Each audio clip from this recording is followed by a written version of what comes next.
नमस्कार फ्रेंड, कैसे हैं आप। आशा करती हूँ आप सभी लोग अच्छे होंगे।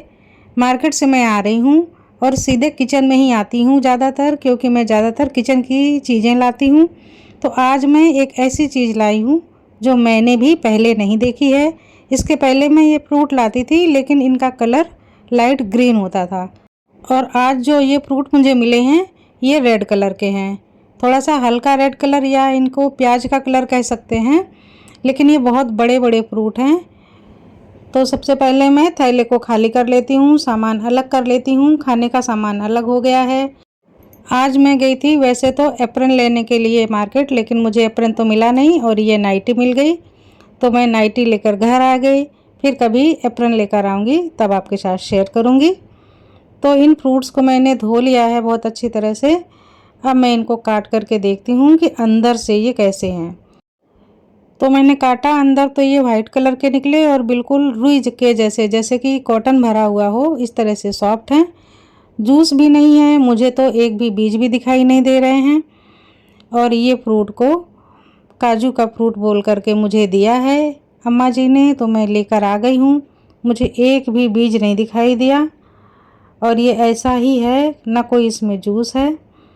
और ये शायद एक बीज है, बहुत बारीक है, बहुत ही छोटा। राई का दाना इससे बड़ा होता है, उससे भी छोटा ये बीज है। बस ये निकला है। तो अब मैं इनको टेस्ट कर रही हूँ। इनमें कोई भी स्वाद नहीं है, बिल्कुल फीके हैं। इनको हम मीठा भी नहीं कह सकते हैं और खट्टा भी नहीं कह सकते हैं। वैसे ये फ्रूट शुगर पेशेंट के लिए ज़रूर लाभदायक होंगे, क्योंकि बिल्कुल भी मीठे नहीं हैं। पेट भर जाएगा और शुगर ज़रा भी नहीं बढ़ेगी। मुझे तो बहुत पसंद आए, क्योंकि मैं भी डायबिटिक हूँ। तो मैं इन फल को ज़रूर खाऊंगी। तो चलिए आज की रेसिपी शुरू करते हैं। तो हम यहाँ पर बना रहे हैं चॉकलेट वाला केक। इसके लिए हमने एक कटोरी या एक कप सूजी ले ली है। मोटी वाली सूजी है, नॉर्मल जो घरों में होती है। इसको हमने छन्नी कर लिया। अब जितनी सूजी ली थी उसका आधा हमें मैदा ले लेना है। तो हमने मैदे को भी छन्नी में डाल लिया है, इसको छान लेते हैं। तो एक कप सूजी, आधा कप मैदा, और अब हम 2 चम्मच चॉकलेट का पाउडर डालते हैं। तो पहले 1 चम्मच डाल दिया और अब दूसरा, इसको भी छन्नी करके निकाल लेते हैं। चॉकलेट पाउडर में भी गुठलियाँ हो जाती हैं, तो इनको हाथों से ऊपर से थोड़ा सा हिला दें। तो ये छोटा वाला कप है, जिस कप से हमने मैदे का माप किया था, इसी कप को हम मिल्क पाउडर से भर देते हैं। तो इतना ही हमको मिल्क पाउडर भी डालना है। इसको भी छन्नी के ऊपर से निकाल लेते हैं। हर चीज़ को हमें छानते जाना है, जिससे केक में कोई भी लम्स ना रहने पाए। मिल्क पाउडर को हमने छान लिया है। अब इसी बर्तन में हम नाप लेते हैं चीनी। तो ये आधा कप चीनी है। चीनी हमने पीस नहीं पाई है, इसलिए अब हमें चीनी को दूध में घोलना पड़ेगा। तो चीनी को हमने एक बाउल में अलग कर लिया है, और जितनी चीनी है इतना ही हमको दूध लेना है। दोनों को अच्छी तरह से मिक्स कर लेना है जब तक ये घुल ना जाए। तब तक के लिए 10 मिनट के लिए हमें छोड़ देना है। 10 मिनट बाद आप देखेंगे पूरी तरह से चीनी घुल गई है। तो अब हम लेते हैं ताज़ा दही। ये बिल्कुल भी खट्टा दही नहीं है, ताज़ा दही है, सुबह ही हमने जमाया था। तो जितना दूध है इतना ही हमको दही ले लेना है। तो मेजरमेंट बराबर ही रहना है। ये जो छोटा वाला कप है, इसी में हम दही ले लेते हैं और दूध में मिला देते हैं। अब इन दोनों को हम अच्छी तरह से फेंट लेते हैं। दूध और दही एक जैसा हो जाए तब तक हमें हिलाना है। और अब इस मिश्रण को हम छन्नी के ऊपर से निकालेंगे। तो दूध दही को छन्नी के ऊपर से डालेंगे और हिलाते हुए छान लेंगे। इससे क्या होगा, जो दही की गांठें हैं ये पूरी तरह से घुल जाएंगी। अब ये जो मैदे का और सूजी का बैटर है केक का, इसी के ऊपर से हम दूध और दही के पेस्ट को निकालेंगे, जिससे पूरा अच्छी तरह से निकल जाए, कोई भी लम्स ना रहें। और अब हम इसको लगातार चलाते जाएंगे। तो हमारे पास जो छोटी सी तार वाली छन्नी होती है या तार वाली मथनी होती है, इससे हमें अच्छी तरह से मिलाते रहना है। और कंसिस्टेंसी हम देख लेंगे, बहुत ज़्यादा पतला या बहुत ज़्यादा गाढ़ा नहीं रखना है। तो अगर मेजरमेंट बराबर होगा तो कंसिस्टेंसी भी इसी तरह की आएगी। तो ये आप फ्रेंड देख सकते हैं कि कितने अच्छे से हमने बैटर को मिला लिया है। अभी हमने बैटर में बटर या तेल कुछ नहीं डाला है। तो अब जितना हमने दही लिया था उसका आधा, यानी कि ये तीसरे नंबर का जो ये मेजर कप है, इसमें हम तेल डालेंगे। तो ये सबसे बड़ा है, जिसमें हमने सूजी ली थी, और इसमें हमने मैदा ली थी 2, और ये जो तीसरा है इसमें हम ऑयल का माप करेंगे। तो ये 1/4 कप है, 1/4 कप हम ऑयल, कुकिंग ऑयल डाल देंगे और अच्छी तरह से मिक्स कर लेंगे। तब तक मिक्स करेंगे जब तक पूरा तेल बैटर के अंदर ना समा जाए, तब तक हमें मिक्स करते रहना है। तो कुछ इस तरह की कंसिस्टेंसी बनकर तैयार हो जाएगी। तो अब हम केक के बैटर को ढक्कन से कवर करते हैं और 15 से 20 मिनट के लिए सेट होने के लिए छोड़ देते हैं। 15 मिनट बाद मैंने अपने घर का पुराना कुकर निकाल लिया है। इसको हमारी सासू माँ बहुत पहले यूज़ किया करती थी। अब समय के साथ ये चीज़ें एक तरफ हो गई हैं, लेकिन ये केक बनाने के बहुत काम आता है। तो ये बड़ा सा कुकर है, इसके अंदर हमने एक जाली डाल दी है। ये देखिए इस तरह से, इसमें मैं नमक वगैरह नहीं डाल रही हूँ। पहले मैं नमक भी नीचे डाल लिया करती थी। और जो ढक्कन है इसकी गास्केट भी हमने हटा दी है और सीटी भी हटा दी है। कुकर में ढक्कन लगाते हैं और प्री हीट करने के लिए 8 से 10 मिनट के लिए छोड़ देते हैं। और इधर हम लेते हैं केक का मोल्ड और इस मोल्ड के हिसाब से बटर पेपर को काट कर तैयार कर लेते हैं। और अब केक के मोल्ड में हम लगाएंगे घी। तो घी को हमें नीचे अच्छी तरह से ग्रीस कर लेना है, क्योंकि इसके ऊपर हमें बटर पेपर रखना है, ये अच्छी तरह से चिपक जाए। साइड में भी हम घी लगा लेंगे अच्छे से। बटर पेपर को भी हमने रख लिया है और इसके ऊपर भी हम थोड़ा सा घी लगा देते हैं। अच्छी तरह से चिकना कर लेते हैं। हमारा मोल्ड रेडी हो गया है केक का बैटर डालने के लिए। तो सूजी हमारी बहुत अच्छी फूल गई है, ये देखिए थोड़ी गाढ़ी भी हो गई है। इसी तरह की कंसिस्टेंसी हमको चाहिए।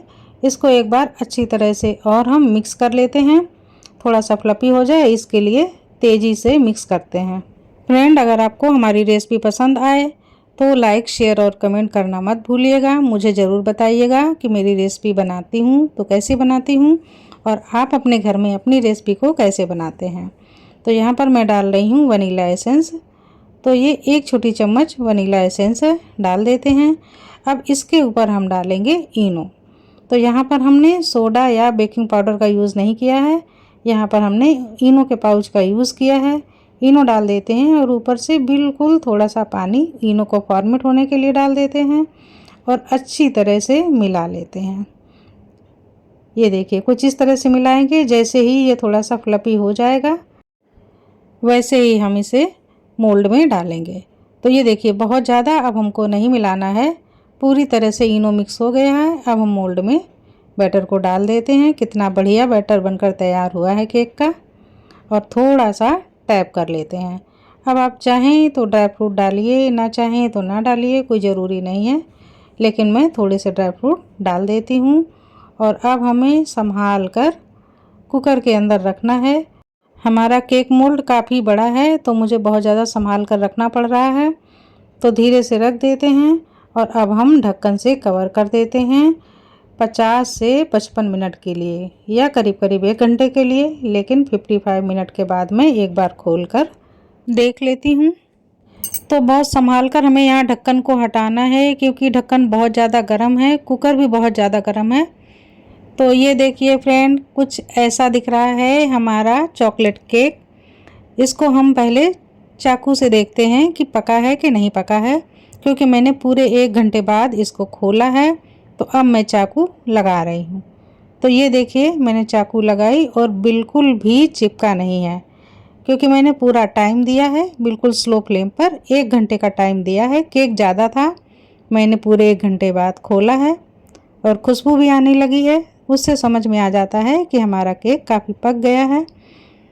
तो ये देखिए कहीं से भी चाकू चिपक नहीं रही है, पूरी तरह से केक अंदर तक पक गया है। तो अब हम फ्लेम को करते हैं बंद। थोड़ी देर के लिए कुकर में ही केक को छोड़ देते हैं, करीब 10 मिनट के लिए। और अब हमने केक को बाहर निकाल लिया है। अभी भी गर्म है पर बहुत ज़्यादा गर्म नहीं है।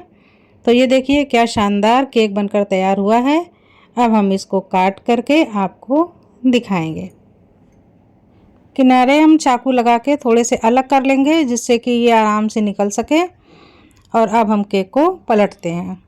संभाल के पलटना है, टूटने ना पाए। बहुत सॉफ्ट है, ताज़ा केक है। पीछे से थोड़ी सी थपकी देंगे और आराम आराम से हम मोल्ड को उठाएंगे तो ये देखिए केक बढ़िया निकल कर बाहर आ गया है। अब जो बटर पेपर है इसको भी आसानी से निकाल देंगे। थोड़ा सा वक्त लेंगे लेकिन जल्दबाजी में अभी हमें नहीं छेड़ना है क्योंकि बहुत ताज़ा केक है। और धीरे से पलट देते हैं तो ये देखिए कितना बढ़िया फ्लफी केक बनकर तैयार हुआ है और इसमें ढेर सारा मिल्क पाउडर पड़ा है तो ये बेहद टेस्टी केक बनकर तैयार हुआ है। तो फ्रेंड आप भी न्यू ईयर पर इस केक को बना लीजिए, एंजॉय कीजिए। बाहर से लाने की ज़रूरत नहीं है, बहुत महंगा भी पड़ता है और कोई ज़रूरी नहीं है कि कितना वो शुद्ध है। तो इस तरह से हमने भी केक बना लिया है। अगर आपको मेरी केक की रेसिपी पसंद आई हो तो लाइक कर दीजिएगा और नए साल की आपको बहुत बहुत शुभकामनाएं। Happy new year. तो फ्रेंड आ जाइए मेरे घर केक खाने के लिए। मैंने केक काट लिया है। बहुत बहुत बधाई हो नए साल की। Happy new year to you. Happy new year to you. Happy new year to my lovely friend. Happy new year to you.